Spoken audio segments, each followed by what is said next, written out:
이루기 위해 공생하는 것이 얼마나 아름다운 것인지 1학년 5반 이세미 학생이 알려준다고 해요.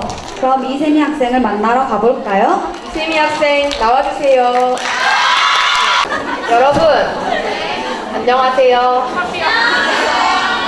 저는 오늘 공생의 꿈이라는 주제로 발표를 하게 된 이세미입니다.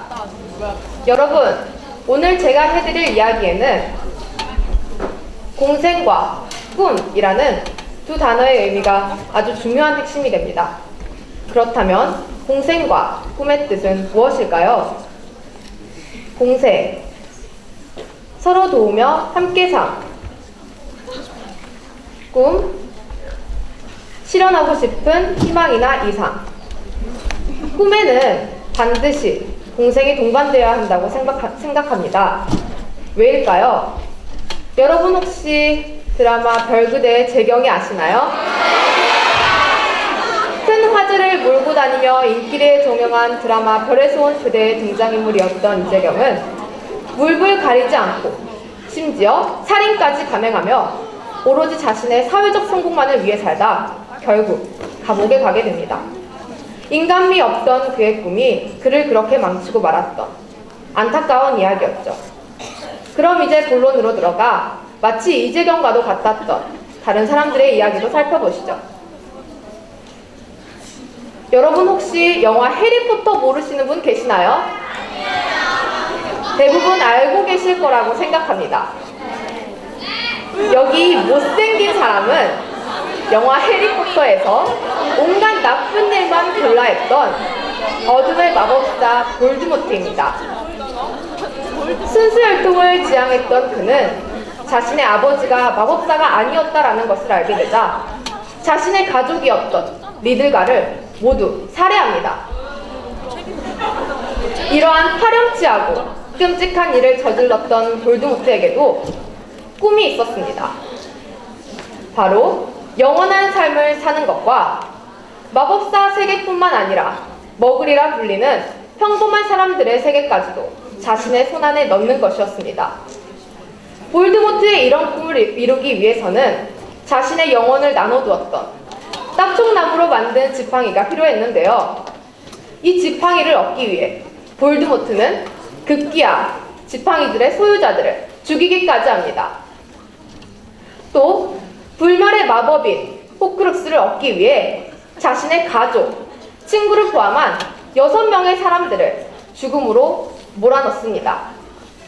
또 자신의 세력이 되지 않으려 자신과 맞서 싸웠던 해리의 부모를 포함한 여러 사람들과 자신의 부하인 스네이프마저도 살해하는 그런 파렴치한 인물입니다. 결국 시리즈 내내 온갖 악행을 저질러 오던 볼드모트는 영화의 마지막 편인 죽음의 성물에서 해리로부터 처참한 죽음을 맞이하게 됩니다. 또 한 사람이 있습니다. 독일의 지도자였던 히틀러. 히틀러는 세계정복이라는 꿈을 가지게 됩니다. 하지만 그는 그의 꿈의 실현을 위해 오로지 꿈의 실현이라는 단 한 가지의 목표만을 향해 달려가게 되죠. 이 과정에서 그는 수많은 유대인들을 학살하였고 유대인들에게 씻을 수 없는 상처를 안겨줍니다. 그는 결국 그의 헛된 야망으로 인해 그 자신마저 자살에 이르게 되죠. 마지막으로 우리나라의 초대 대통령이었던 이승만 대통령은 자신의 영구집권을 확립하기 위해 정치적 탄압을 하게 됩니다. 이에 반해 우리나라 국민들이 혁명을 일으키게 되고 바로 이것이 4.19 혁명입니다. 4.19 혁명. 이 시위에 참가하였던 김주열 학생이 눈에 최루탄이 박힌 시신으로 발견되는 등 참혹한 현실이 계속됩니다. 결국 국민들의 계속된 투쟁으로 이승만 대통령은 대통령직에서 하야하게 되었고 고국을 떠나 하와이로 망명하게 되는 등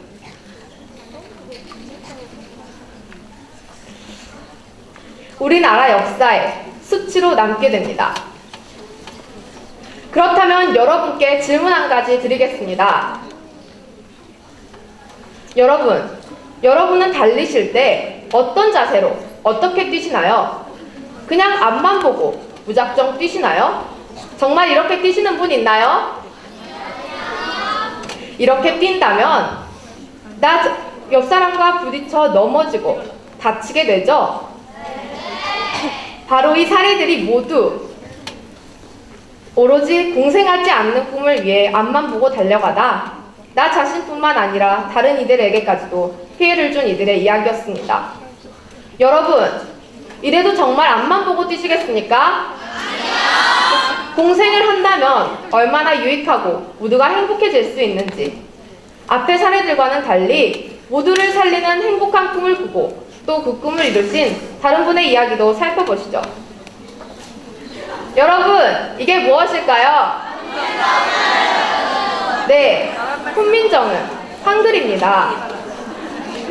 한글, 이 위대한 문자를 창제하신 분은 세종대왕님이십니다. 세종대왕님은 백성을 아끼고 사랑하는 마음으로 한글 창제라는 꿈을 가지시고 그 꿈을 실현하신 조선의 4번째 왕이십니다.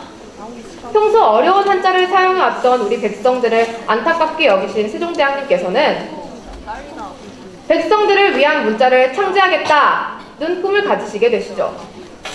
모두를 위한 바로 이 꿈을 실현하시겠다고 결심하신 세종대왕님께서는 집현전학자들과 수년간 노력하신 끝에 당시 백성들은 물론 우리 후손들에게까지도 위대한 문화유산을 남겨주십니다. 이러한 세종대왕님에 함께 공생하려 했던 꿈으로 한글은 유네스코 기록문화유산에 등재되었고 세계적으로도 그 가치를 인정받고 있습니다. 이로써 세종대왕님께서는 모두를 위한 꿈을 이루셨습니다. 여러분, 멋지지 않나요?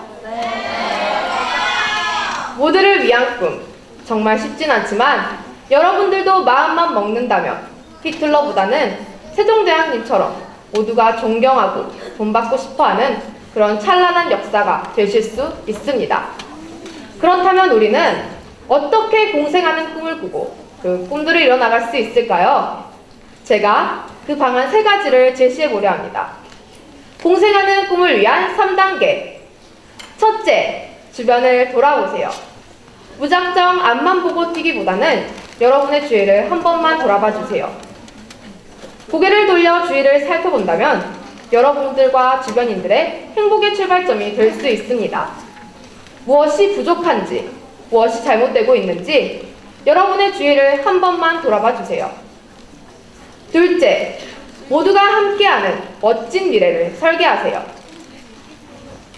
여러분의 미래를 위한 꿈을 설계하기 시작하셨다면 지금까지 마음으로 눈으로 느껴왔던 모든 문제점들을 개선하고 모두가 함께 발전할 수 있는 그런 멋진 길을 선택하세요. 셋째, 서로의 손을 잡아주세요. 꿈의 설계가 모두 끝났다면 서로의 손을 잡고 정상을 향해 뛰어가세요. 이렇게 함께 뛴다면 지치고 힘들 때 서로 격려하고 도와주면서 나 혼자 뛸 때보다 정상에 도달할 확률은 한층 더 높아질 수 있을 것입니다.